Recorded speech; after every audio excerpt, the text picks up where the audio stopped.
Hi friends, welcome back to our YouTube channel Commerce Studio. ಇವತ್ತಿನ class ದಾಗ income tax ಇಂದ 10 marks in problems ನೋಡೋಣಂತ. ಅದರೊಳಗೆ ಸ್ವಲ್ಪ ಒಂದೆರಡು ಕ್ಯಾಲ್ಕುಲೇಷನ್ ಫಾರ್ಮೆಟ್ ಅದ ಅವ್ ನೋಡ್ಕೊಳಂತ.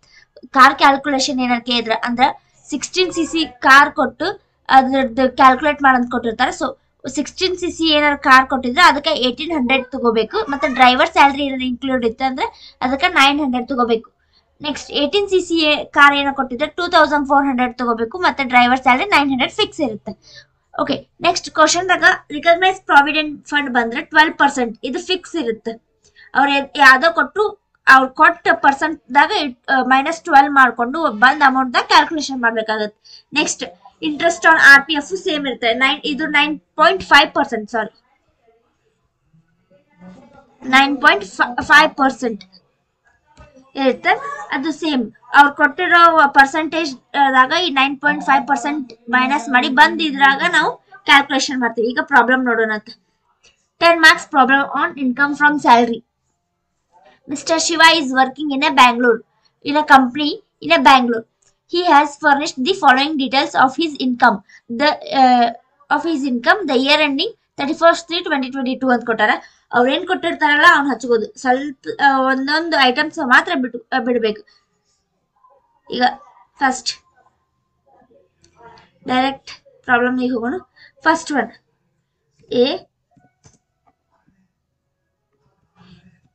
ಒನ್ ಏನೈತಿ? Basic salary 10,000. Basic salary per month ₹10,000 ಐತಿ.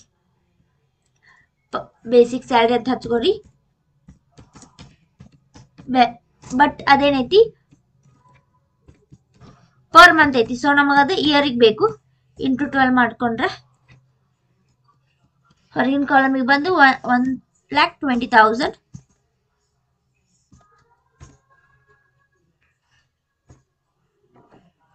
Next one basic salary calculation ಮುಗಿತು.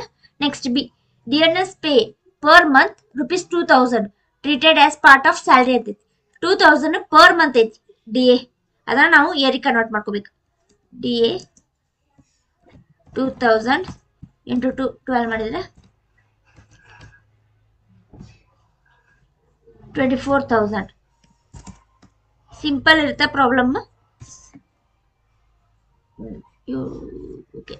City compensatory allowances per month 500 ಐತಿ. CCA ಅಂತ ಹಚ್ಕೊಂಡು CCA ಹಚ್ಕೊಂಡು ಎಷ್ಟೈತಿ? 500 ಪರ್ ಮಂತ್ ಐತಿ. ನಮಗದು ಇಯರ್ ಬೇಕು.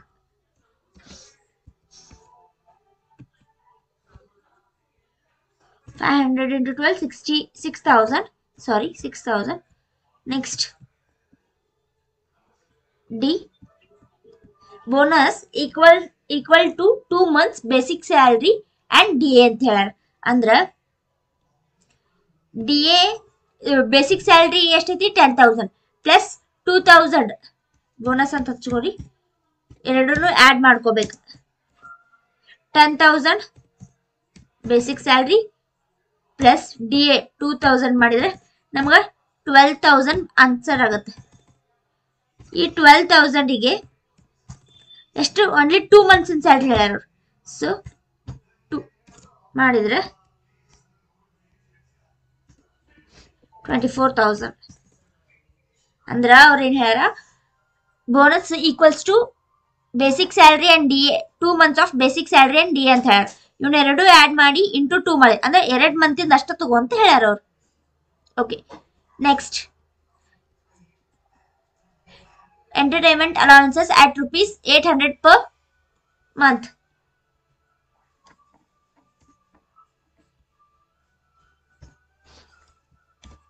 Entertainment allowances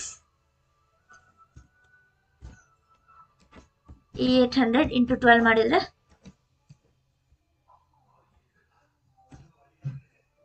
ಮಾಡಿದ್ರೆ 9,600. ನೆಕ್ಸ್ಟ್ ಒನ್ ಇವಾಗ F1. He has been provided with a rent-free house in a Bangalore for which a company pays annual lease rent of ₹60,000. The company has also spent ₹1,11,800 for furniture of his house. Rent free ಅಂತ ಹೇಳ್ಯಾರ, ಅಂದ್ರೆ rent free accommodation ಇದ್ದಂಗ. So ಇದ್ರ calculation ನಾವು separate ತೋರ್ಸೋಣಂತ. Calculation of working note ಅಂತ ಹಚ್ಕೋರಿ. Working note, calculation of rent free accommodation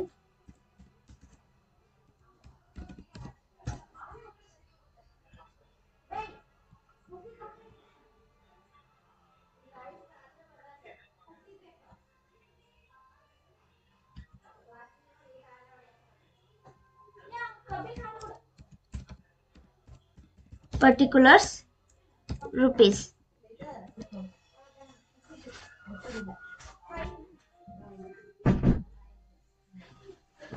first calculation ಮಾಡುವಾಗ ನಾವು ಯಾವ ಸಿಟಿ ಅಂತ ನೋಡ್ಬೇಕು. ಅಂದ್ರೆ ಇಲ್ಲೇ ಬ್ಯಾಂಗ್ಳೂರ್ದಾಗ ಅಂತ ಅವ್ರು ಹೇಳ್ಯಾರ. He has been provided with a rent free house in Bangalore. ಬ್ಯಾಂಗ್ಳೂರ್ದಾಗ ನಮ್ಗೆ ಪಾಪ್ಯುಲೇಷನ್ ಎಷ್ಟು ಇರುತ್ತೆ?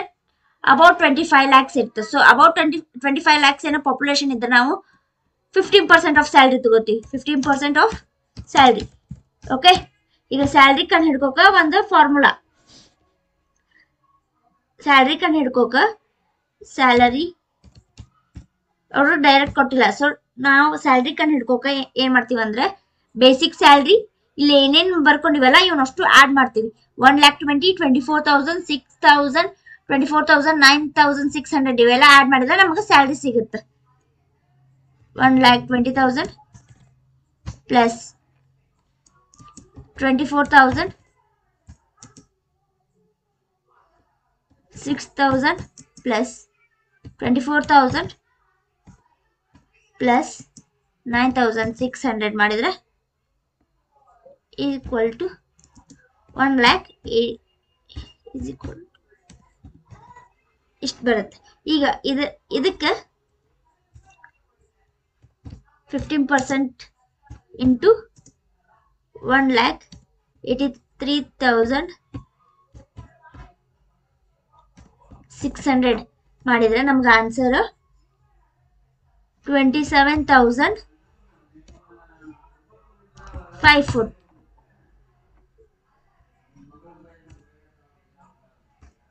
ಪ್ಲಸ್ ಏನಾದರೂ ಕಾಸ್ಟು ಹೈಯರ್ ಇದ್ರೆ ಚೆಕ್ ಮಾಡಬೇಕು. ಇಲ್ಲೇನೈತಿ ಅವ್ರು ಫರ್ನಿಚರ್ ಡೀಟೇಲ್ಸ್ ಕೊಟ್ಟಾರ. The house the company has provided also spent rupees 1,11,800 for furniture office house ಅಂತ ಐತಿ. ಅಂದ್ರೆ ಫರ್ನಿಚರ್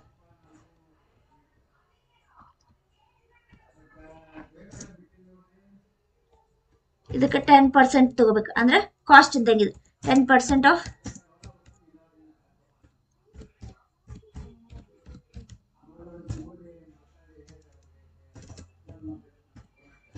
1,11,800ಗೆ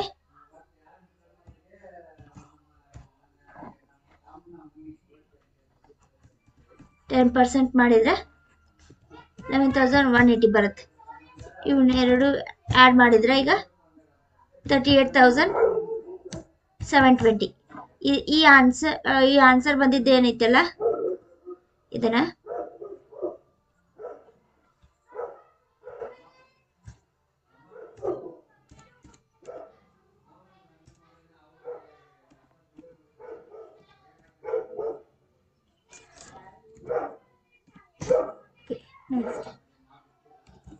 ರೆಂಟ್ ಫ್ರೀ ಅಕಾಮಡೇಷನ್ ಅಂತ ಹಾಕಿ accommodation answer 38,720.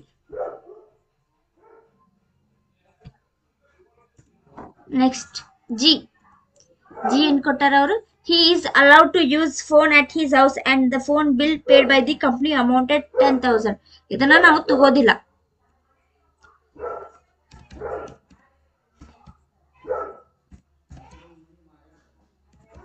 phone bill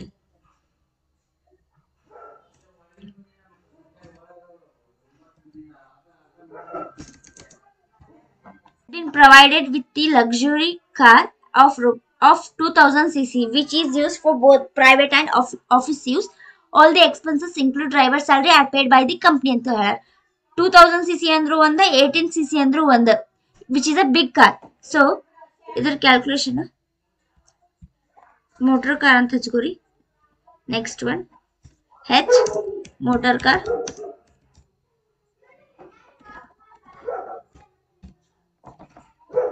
motor car ಏನೈತಿ 2000cc ಐತಿ. ಸೊ ಇದ್ರ ಕ್ಯಾಲ್ಕುಲೇಷನ್ 2000cc ಗೆ 2400 ಬರುತ್ತೆ. ಅದರದ್ದು ಇದಕ್ಕೆ ಇಂಟು 12 ಮಾಡ್ಕೋಬೇಕು. ಮಾಡಿದ್ರೆ ಆನ್ಸರ್ 28,800. ನೆಕ್ಸ್ಟ್ ಡ್ರೈವರ್ ಸ್ಯಾಲರಿನೂ ಇನ್ಕ್ಲೂಡ್ ಐತಿ. ಸೊ 800 ಇಂಟು 12 ಮಾಡಿದ್ರೆ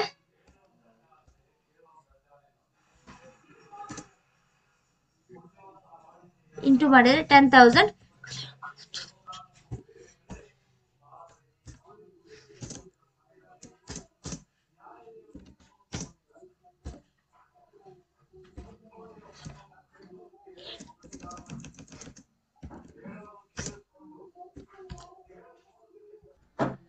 ಓಕೆ, ಇವೆರಡು ಟೋಟಲ್ ಮಾಡಿದ್ರೆ amount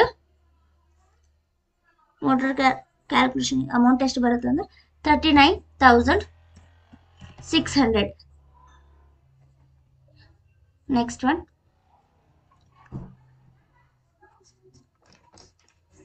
employee contributes 20% of salary to recognized provident fund by the employer also.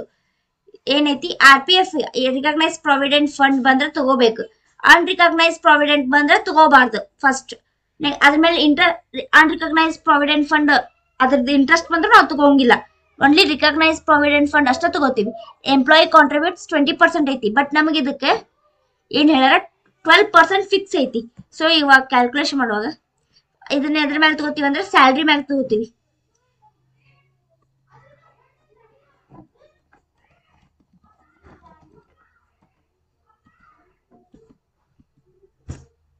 Next one I. ಇವಾಗ ಏನು ಕಾಂಟ್ರಿಬ್ಯೂಷನ್ ಟು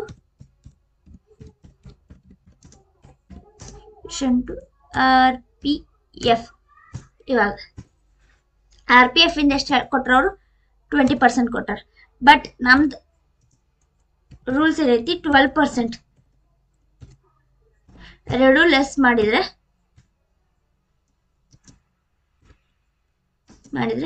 8% ಬರುತ್ತೆ.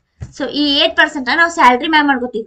ಸೊ ಸ್ಯಾಲ್ರಿ ಮಾಡ್ಕೋಕ ಕಂಡು ಫಸ್ಟ್ ಸ್ಯಾಲರಿ ಕಂಡು ಇಲ್ಲಿ ಎರಡನ್ನ ತಗೋತೀವಿ ನಾವು. ಬೇಸಿಕ್ ಸ್ಯಾಲ್ರಿ ಪ್ಲಸ್ DA ಇವೆರಡನ್ನ ನಾವು ಆಡ್ ಮಾಡ್ಕೋತೀವಿ.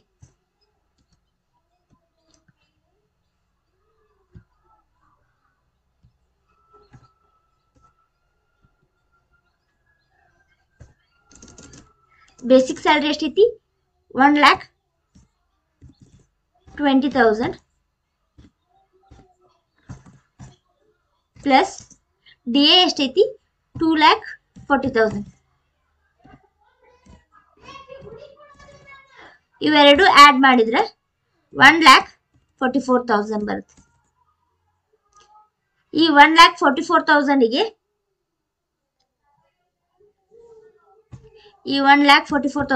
ನಾವು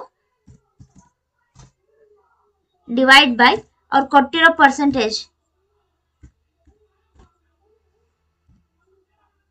ಅವ್ರು ಕೊಟ್ಟಿರೋ ಪರ್ಸೆಂಟೇಜ್ ಎಷ್ಟೈತಿ 20% ಐತಿ. ಇಂಟು 8 ಅಂದ್ರೆ ನಾವು ಕಂಡು ಹಿಡ್ಕೊಂಡು 20 - 12 ಬಂದಿರ್ತದೆ. ಅದು ಫಸ್ಟು ಸ್ಯಾಲ್ರಿ ಕಂಡು ಹಿಡ್ಕೊಂಡು ಅದಕ್ಕೆ ಅವ್ರು ಕೊಟ್ಟಿರೋ ಪರ್ಸೆಂಟ್ನ ಡಿವೈಡ್ ಮಾಡ್ಕೋಬೇಕು. ನೆಕ್ಸ್ಟ್ ಇಂಟು ಮಾಡಕ ನಾವು ಲೆಸ್ ಮಾಡಿರ್ತೀವಲ್ಲ ಅಮೌಂಟ್ ಅದನ್ನು ತಗೋಬೇಕು. ಇವಾಗ 1,44,000 ಡಿವೈಡ್ ಬೈ 20 ಇಂಟು 8 ಮಾಡಿದ್ರೆ ಆನ್ಸರ್ 11,520 ಬರುತ್ತೆ.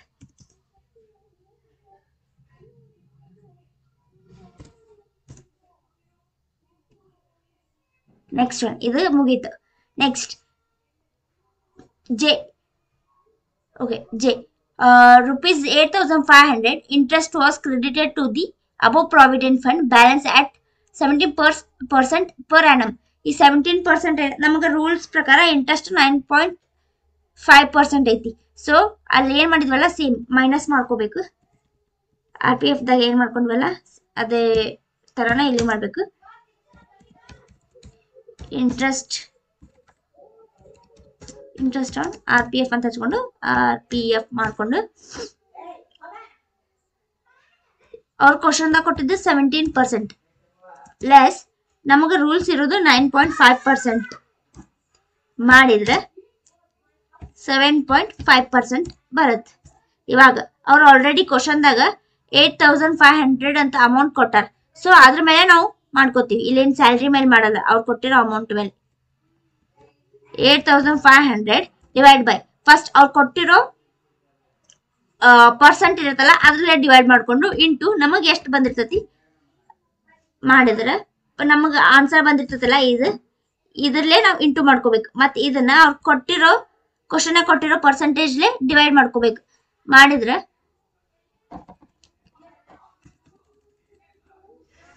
ಮಾಡ್ಕೊಂಡ್ರೆ 3,750 ಬರುತ್ತೆ answer. Next K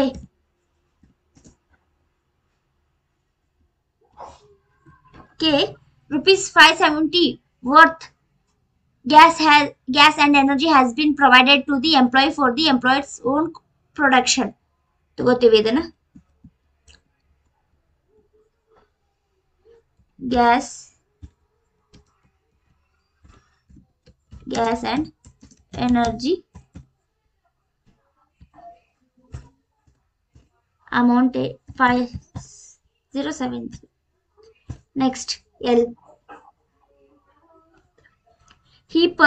L1 he purchased national savings certificate of ₹10,000. ಇದನ್ನ ತಗೋದಿಲ್ಲ ನಾವು. Next sweeper appointed for the benefit of the employee and ₹4,000 per month are paid by the employer. Sweeper ನ appoint ಮಾಡ್ಯಾರ, ಅವ್ನ salary ಏನೈತಿ 400 per month ಐತಿ. So ನಾವ್ ಇದನ್ನ year convert ಮಾಡ್ಕೊಂಡು ಹಚ್ಕೋಬೇಕು. ನೆಕ್ಸ್ಟ್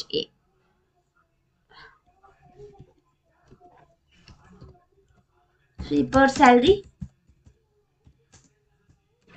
400 into 12 ಮಾಡ್ಕೊಂಡ್ರೆ 4,800. ನೆಕ್ಸ್ಟ್ ಏನಿಲ್ಲ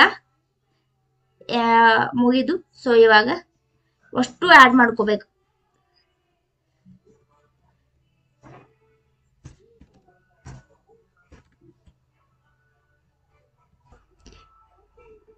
ಈಗ ಫಸ್ಟ್ಲಿಂದ ಇವೇನು 1,20,000 24,000 ಇದೆಲ್ಲ ಆಡ್ ಮಾಡಿದ್ರೆ 4,800 ತನಕ ಆಡ್ ಮಾಡಿದ್ರೆ ನಮ್ಗೆ ಆನ್ಸರ್ 2,87,060 ಬರುತ್ತೆ. ಇದು ನಮ್ದು ಆನ್ಸರ್ ಏನಾಗುತ್ತೆ?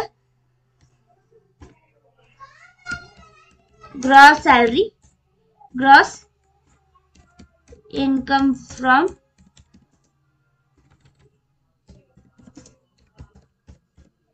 ಫ್ರಮ್ ಸ್ಯಾಲ್ರಿ ಆಗುತ್ತೆ. ನಮ್ಗಿನ್ನು ಇನ್ಕಮ್ ಫ್ರಮ್ ಸ್ಯಾಲ್ರಿ ಸಿಕ್ಕಿಲ್ಲ. ಸೊ ಇದಕ್ಕೆ ನೆಕ್ಸ್ಟ್ ಏನ್ ಮಾಡ್ಬೇಕು? ಡಿಡಕ್ಷನ್. ಇದು ಕಂಪಲ್ಸರಿ ಇರುತ್ತೆ. ಲೆಸ್ ಡಿಡಕ್ಷನ್ ಅಂಡರ್ ಸೆಕ್ಷನ್ 16 ಅಂತ ಹಚ್ಕೊಂಡು ಇದು ಸ್ಟ್ಯಾಂಡರ್ಡ್ ಡಿಡಕ್ಷನ್ ಆಗುತ್ತೆ. ಸ್ಟ್ಯಾಂಡರ್ಡ್ ಡಿಡಕ್ಷನ್ ಫಿಕ್ಸ್ ಇರುತ್ತೆ. ಇದು 10 ಮಾರ್ಕ್ಸಿಗೆ ಯಾವ್ದೇ ಕ್ವಶನ್ ಕೊಟ್ಟರು ನಾವು ಗ್ರಾಸ್ ಸ್ಯಾಲ್ರಿ ಕಂಡು ಹಿಡ್ಕೊಂಡ್ಮೇಲೆ ಸ್ಟ್ಯಾಂಡರ್ಡ್ ಡಿಡಕ್ಷನ್ 50,000 ಫಿಕ್ಸ್ ಇರುತ್ತೆ. No changes in standard deduction. ಈ 2,87,060 ಒಳಗೆ ಈ 50,000 ಲೆಸ್